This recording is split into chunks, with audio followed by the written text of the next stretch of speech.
LinkedIn launched a new feature called Career Break. So basically what Career Break is it's meant for people who it's always like, oh, can you explain this gap on your resume? Basically, now you can do it on LinkedIn. You can explain the gap in your resume directly. You can add a section, add the career break, and then some of the career break examples they have are career transition. You had to take a break to be a caregiver. You were parenting full time. You had to take a mental health break. Also, the one part that I did like about this feature is that you can actually add what skills you've learned from your career break, which I think is really helpful. Because I mean, if you're taking 2 years off to care for an aging parent, it's not like you took 2 years off to just hang out and feel the vibe. I personally don't think that we need to justify like culturally mandated expectation of you have to be working, you know, from the time you graduate to the time your retirement age, and constantly, you know, progressing like a little, you know, champion in your career. Sometimes, you know, it's an uncomfortable conversation, maybe caring for somebody, or even having to explain that you decided to have children. Like, why am I explaining to you? Like, it's my life, right?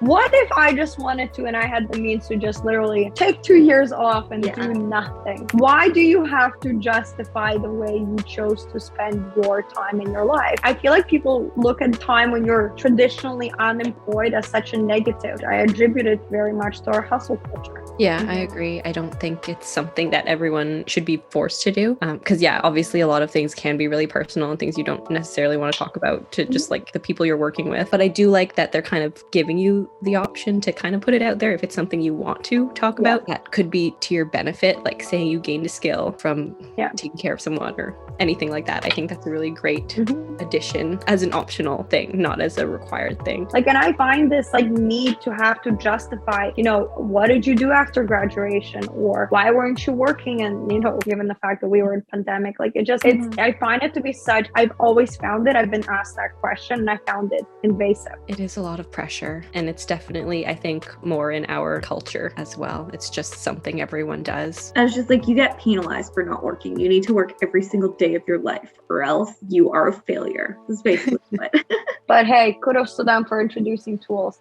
Obviously, they were needed if they brought it about. Yeah, so it said that 68% of women asked LinkedIn that they wanted more ways to positively represent their career breaks by highlighting skills that were learned. That is so depressing. Yeah. I mean, we know that women were the ones that were impacted the most, right, during the pandemic when it comes to that. And the fact that now we have to justify that, it just sucks. Yeah, it's just funny because now, like, if you look at someone's LinkedIn resume, technically they're writing like mom as a job as well. Yeah. The mom it's not easy. It's literally project, career management, people management. It's any type of management at like intenser level, I would say. So no, for sure. Like, motherhood is definitely super hard, but I do also think that it's like weird that it's like we've only started to celebrate it like once we start thinking of it as an employment thing, you know? It's like, why can't we just say that being a mom is hard? Len. Patriarchy. Exactly. Yeah. But the thing is, if you think about it, it's like, why do we have to equate it to a job? Why is there so much more value in being employed versus literally raising a human being? The fact that we need to give it value through the lens of employment and through the lens of traditional job, that's what I almost find it demeaning. The fact that you would have to justify it through the lens of employment. Like, why do I have to call being a caregiver a job and equate it to give it more value? Like, it's already valuable as is. Like I said, there's a hustle culture that's been like so worshipped and coined by the Silicon Valley and the tech industry that it's, you know, you die for your job. It's just it's unsustainable, it's unhealthy, and realistically it's just I look at it, it's like, it's just not humane.